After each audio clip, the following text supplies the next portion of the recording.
السلام عليكم ورحمة الله وبركاته. كل سنة وانتم طيبين ورمضان سعيد عليكم جميعا يا رب. طبعا يعني انا عاملة فيديو سريع كده هو اللي هي الفخارة التركي. انا هقول لكم طريقتها لان هي سهلة، مش محتاجة ان انا اعمل لها فيديو او حاجة.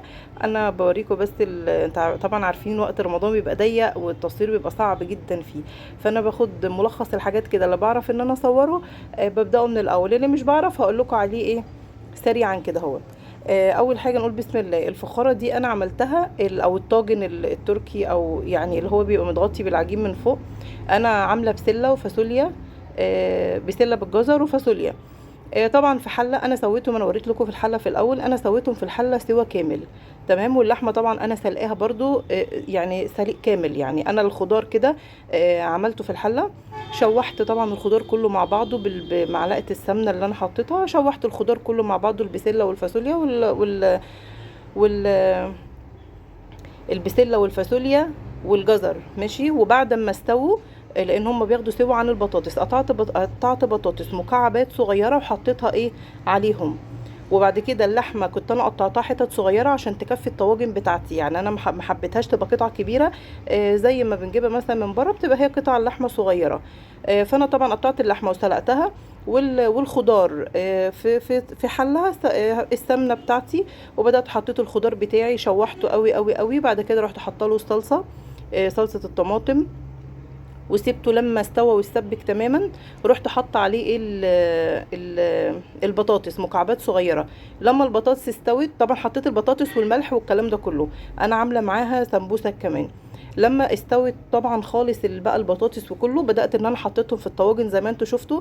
وبدات احط اللحمه على الوش عشان اشوف كل طاجن مثلا يبقى فيه اللحمه الكافيه بتاعته، ما يبقاش واحد فيه كتير وواحد فيه قليل.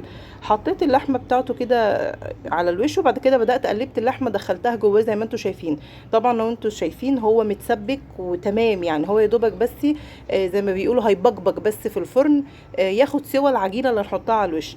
العجينه دي انا عملتها ازاي؟ احنا ممكن نعملها نفس عجينه البيتزا، 3 كوبايات دقيق عليهم كوبايه ميه وكيس الخميره ومعلقه البيكنج باودر. انا طبعا ما عملتهاش عجينه البيتزا، انا عملتها عجينه عاديه جدا.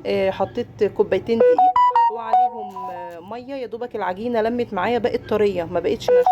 وعليهم سنه ملح، وعليهم يعني ربع معلقه بيكنج باودر على كوبايتين الدقيق. وبدات عجنتهم كويس قوي قوي مع بعضيهم كده اهوت. وبعدين نزلت عليهم بمعلقتين زيت، معلقه الاكل زيت كده، لميت بيهم العجينه وسبتها. العجينه بقت طريه جدا. سبتهم ركنتهم على جنب عقبال ما استريح شويه، عقبال ما نقلت الخضار من الحله في قلب الطواجن، وطلعت اللحمه عليه وقلبت اللحمه في الطواجن كده اهو. وبدات ان انا احط العجينه عليه زي ما انتم شايفين كده هو. لو تاخدوا بالكم العجينه اصلا طريه جدا، ما كانتش محتاجه حتى ان انا افردها بنشابه. يعني هي العجينه بتاعتها طريه. عايزه اقول لكم الطواجن دي قيمه جدا وحلوه قوي قوي قوي في العزومات. يعني بتبقى شكلها ليها يعني بتبقى قيمه قوي قوي، يعني في السفره بتبقى شكلها حلو. بس كده. وبدات ان انا اغطي الجناب. بس اهم حاجه ناخد بالنا، علشان طبعا احنا عايزين الطاجن العجينه دي بتتنفخ من البخار طبعا.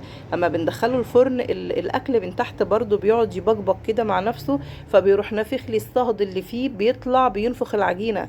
فهو ده بيديها شكل جميل جدا، في نفس الوقت بيسوي العجينه كمان. احنا هنخليه في الطاجن مقدار سوى العجينه.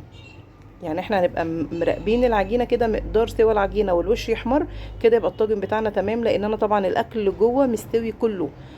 وطبعا جوز الطيب طبعا في الطواجن دي ما اقولكوش بقى على الطعم والريحه والجمال. بدات ان انا قفلت كويس الجناب. لازم تقفلي الجناب بتاعه الطاجن كويس جدا، عشان لو طلع منه بخار العجينه مش هتقب. ودهنت على الوش كده معلقه سمنه، معلقه زيت، اي حاجه اللي انت عايزاها. دهني الوش معلقه ميه. عايزه تدهني بصفار، بس انا هقول لكم على حاجه، ادهنوها ببيضه احسن. يعني بيضه ربوها كده هون، وندهن الوش ببيضه هيمسك فيها حبه البركه اللي انا حطاها دي اكتر من العجينه. وهنا اهو كده هون بعد طبعا ما استوى. انا زي ما قلت لكم وقت رمضان كان ضيق، ودي كانت عزومه ما كانش ينفع ان انا اقعد اصور كل الحاجات يعني.